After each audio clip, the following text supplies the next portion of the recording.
আজকে সকালে অনেকটা পজিটিভিটি নিয়ে ঘুম থেকে উঠে তো পড়েছি। Hi, this is Mouli. Welcome back to my another blog and thank you so much for visiting my channel and page two.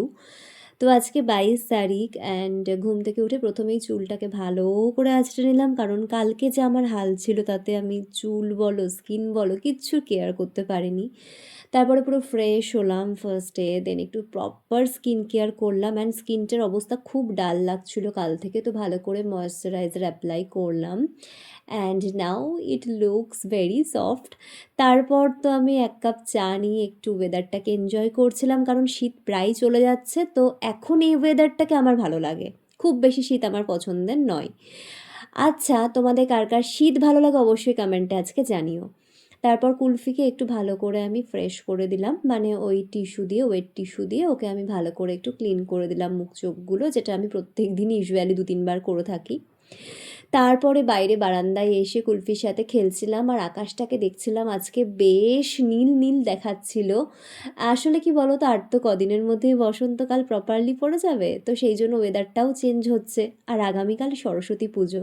প্রত্যেকটা বছর এই সময় কত আনন্দ করি, গত বছর থেকে সব কিছুই চেঞ্জ হয়ে গেছে আজকের দিনে। যাই হোক, এখন লালুকেও বিস্কুট খাওয়ালাম, চটপটিকে খাওয়ালাম, আরও অনেকগুলো ছিল বাচ্চা, তাদেরকেও খাওয়ালাম।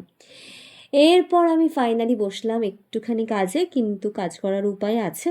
আর জানো, হঠাৎ করে আমার ঘরে আসার পর বেশি ঠান্ডা লাগতে লাগলো, আর আমি একদম চাদর মুড়ি দিয়ে কুলফির সাথে একটু আদর করে নিলাম।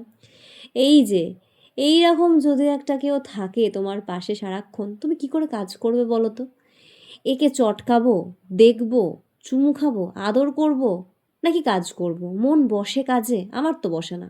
যাই হোক, কাজ তো করতেই হবে, তাই একটু চটপট করে কাজও করে নিলাম। আসলে আজকের দিনটা, মানে 21শে জানুয়ারি আর 22শে জানুয়ারি, আমার জীবনে এমন কিছু ঘটে গেছে লাস্ট ইয়ার যে আমি ভুলতে পারছি না চেয়েও। তো যাই হোক, ফাইনালি পুতুলা এসেছে, এখন পুতুলার সাথে একটু খেলছি। আর ও তো আমার ঘরে আসে মানে ভীষণ খুশি হয়ে যায়। ও এতটাই একটা চার্মিং বেবি, কি বলবো। আর ওর সাথে কিছুটা সময় স্পেন্ড করলাম, কোয়ালিটি টাইম স্পেন্ড করলাম অ্যান্ড তারপরে মনটা আজকে সত্যি খারাপ, তার মধ্যেও কাল থেকেই মনটা খারাপ। যাই হোক, আর সেগুলো বলছি না। তো চটের বস্তা কিনে এনেছিলাম, আগের দিন দেখিয়েছি তোমাদেরকে, যখন ওদের জন্য গিফটস কিনতে গেছিলাম, সেগুলো এখন আমি কেটে বাচ্চাদেরকে আবার দিয়ে আসবো। তারপর স্নান টান করে ফ্রেশ হয়ে পুজো করে নিলাম ভালোভাবে। আর আজকে লাঞ্চে ছিল মাছের ঝোল, ভাত, বাঁধাকপির তরকারি, তাও আবার মাছের মাথা দিয়ে, সাথে লেফট ওভার চাটনি। আর কিছুক্ষণ পরেই সুদীপ্তা এলো কাকিমার সাথে ইনভিটেশন করতে বাবা মাকে সবাইকে, কারণ আমি তো সবটাই জানতাম, স্টিল বাবা মাকে ইনভাইট করবে বলে কাকিমা এসেছিলেন।